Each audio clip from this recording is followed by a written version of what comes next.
All right, so I hope everyone had a Merry Christmas. I hope you enjoyed your time with friends and family and just generally enjoyed the day. But yesterday, any free time I had, my mind instantly would wander to college football, and more specifically, some of the intriguing bowl games we are going to get before the college football playoffs. More specifically, the game I want to talk about today is the Alamo Bowl. The Oregon Ducks taking on the Oklahoma Sooners in a game that I'm really interested in. But before we do, as always, y'all know the drill. I want to hear from you. And given that Caleb Williams, the freshman quarterback at Oklahoma, is going to be a player in the spotlight in this game, do you believe he will have a big game against the Ducks defense? And let me know what you're thinking. If you are new to the channel, be sure to subscribe, hit that bell notification. I do constant college football content. You don't want to miss any of it. And if you enjoyed this content, be sure to like and comment down below. Those interactions, though small, are massive to content creators, such as myself, and both getting picked up and maintained by the YouTube algorithm. But with all that being said, we have a lot to unpack about this game. Because one of the intriguing things in this game doesn't even revolve around the players. In fact, it revolves around the happenstances that have occurred in the coaching departments for each institution. If we look at Oregon, Mario Cristobal leaves the Oregon Ducks for the Miami job, and he's not going to be there to coach this bowl game. On the flip side, Lincoln Riley, leaving the Oklahoma Sooners for USC, is also not going to be there. And it runs much deeper than the head coaches because multiple assistant coaches have left for other jobs at each institution.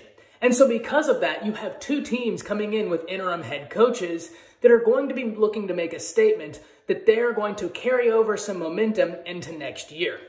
For Oregon, Brian McClendon takes over interim coach for Mario Cristobal, and he has got a lot to prove. And if we look at the flip side, Oklahoma, legendary Sooners coach Bob Stoops is back at the helm, something through various reports the players have been very excited about. But more specifically, how does this game go down? What are the matchups? And these are all very intriguing questions. And I think both teams are in a position where they have a lot to prove because of the absence of the head coaches and because of how the head coaches left. The athletes on these teams are looking to make a statement in this game. So what are some matchups I'm looking forward to watching? Well, first and foremost, I don't think we can talk about this game with any sort of due diligence without first talking about the effects of opt-outs. Because Oregon's going to be without their best pass rusher, Kayvon Thibodeau. Oklahoma will be without their best pass rusher, Nick Bonitto, among others. The Oklahoma Sooners are set to miss a few players in this game. We talked about Nick Bonitto, Brian Asamoah, Isaiah Thomas, just to name a few. Whenever we're talking about this, whenever you're missing a Perion Winfrey, a Brian Asamoah, a Nick Bonitto, and Isaiah Thomas, you're looking at depth to step up. Luckily for the Sooners, if we're talking about the middle linebacker position, David Agwebu is someone who has some experience playing. And then at the edge position, Oklahoma has some athletes there. One person I'm really interested to see get a bit more playing time is freshman Clayton Smith. The one-time highly touted prospect out the state of Texas has prototypical pass rush size, and I've always been very interested to see what he would be able to do at the next level.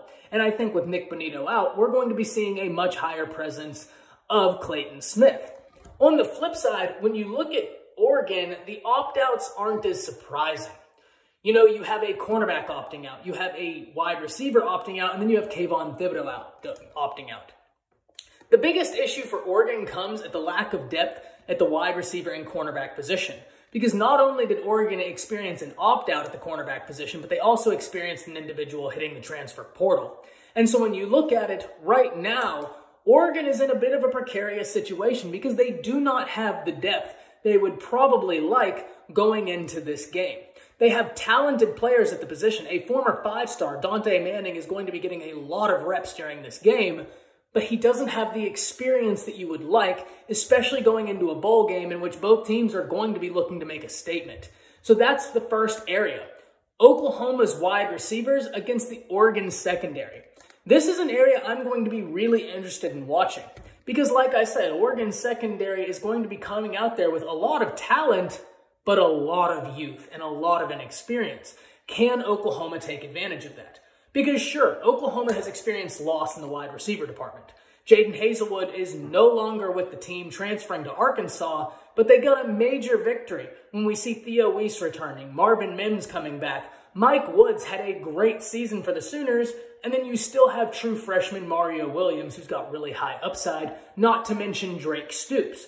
So Oklahoma has some continuity at that wide receiver position. You combine that continuity at the wide receiver position with continuity at the running back position and the quarterback position, and that's where I think Oklahoma can have a bit of an advantage, at least for the offense versus defensive battle in that regard. Oklahoma is going to look to test this secondary, and luckily for the Sooners, they've got a lot of wide receivers to be able to do it. Marvin Mims is a very explosive wide receiver. Averaging over 20 yards a reception, he's someone that must be accounted for. And so if I'm looking at this, that's the first area I'm going to be really interested in seeing how things go down. The second area is going to be, how does Caleb Williams play? Caleb Williams, the freshman quarterback for Oklahoma, former 5-star out of the Washington, D.C. area, has an incredible upside. And I've been very honest in saying I think he, inside this Levy offense, is going to be a glove. Right? I think it's going to be a perfect fit. I think Levy's offense is going to allow Caleb Williams to maximize his ability. But in the current capacity, how can Caleb Williams affect this game? And he's got all the upside in the world. Oregon is going to have to account for his legs because Caleb is a serious threat on the ground. Not only does he have a big arm, but he can really hurt you in the run game. And that's where I think Oklahoma is at their best, when they're utilizing every aspect of Caleb Williams' ability. Especially when you look and you have Kennedy Brooks back there, a very experienced running back. But Caleb Williams has struggled a bit down the stretch, and it's not surprising. He is a true freshman. No struggle I saw from Caleb Williams this year was anything I thought to myself other than, yeah, that's a true freshman against a good defense in Baylor, Iowa State, and he actually had a pretty good game against Oklahoma State. All three of those defenses, though, were legit very good defenses, and he was a kid that didn't even start from day one. Spencer Rattler started from day one, and Caleb Williams replaced him during the Texas game. And outside of that, what more am I looking for? Well, very simply put, on the flip side, I think it's much the same. I'm going to be very interested in seeing how Oregon's wide receivers are going to be able to take on Oklahoma's secondary. Oklahoma's secondary has had their ups and downs this year. There's no denying that. But what they do have is experience coming into this game, where Oregon is really thin at the wide receiver position. Very analogous to their cornerback position, where we look at it, and they have got guys that have high upsides, very highly touted kids coming out of high school that do have high upsides. It's just about getting them the experience and seeing if they can make that translation. The problem is, though, is the lack of experience. And that's something that's going to be very interesting to see if Oklahoma can take advantage of. On the flip side, though, Oregon does have a very talented running back in this game that must be observed because he can affect this game in multiple ways. So with that in mind, Oklahoma's defense is going to be on their P's and Q's, especially when they don't have a Nick Bonito, who's very good at affecting the quarterback. They have other guys that are talented, but Bonito is one of the best in the nation at rushing the passer. And when you don't have him, it is going to be a hit. But the same can be said on the flip side with the absence of Kayvon Thibodeau. That is a big loss because he is that good at affecting the quarterback. Without him there, you have other players that are talented. There's no doubt about it. But Kayvon Thibodeau is a special player. Nick Bonito is a special player. So the absence of those guys are going to be something we have to watch.